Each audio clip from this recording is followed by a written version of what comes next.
Ikwento mo naman, paano ka naging isang artist? Nag-start po to nung, mahilig po kasi ako na magtingin-tingin sa Facebook. Then may nakita po akong isang poster na naghahanap po yung artist launch ng magiging brand ambassadors ng isang brand.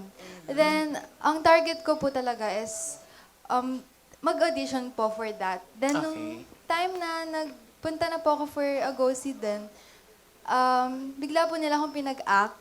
Oh. And then, sabi nila, sige, tawagan daw po nila ako if kukunin po nila Kukunin ako. ka. Then, Okay. so, nung time po na yon, sabi ko, baka hindi po ako natanggap kasi ang sabi po sa akin, tatawagan na lang po ulit ako. Oo, kasi yun naman normally, di ba, yung nare-receive natin, parang feeling natin hindi tayo tanggap pag tatawagan na lang. Yes Okay. po. Pero Then, yun ay, sorry Bianca, pero yun ay, ang in-audition mo ay sa isang model.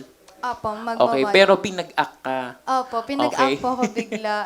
Okay, so nagulat ka ngayon, tapos biglang tatawagan ka. Yes po. Tapos, Okay. then ilang days din po, bigla pong tumawag sa akin yung director, si Direk Kyle Sarmiento po, na pinapabalik po nila ako sa artist launch. And ayun po, doon nila sinabi sa akin na nakitaan po nila ako ng potential sa pagdating sa acting. Wow, napakaganda naman nun.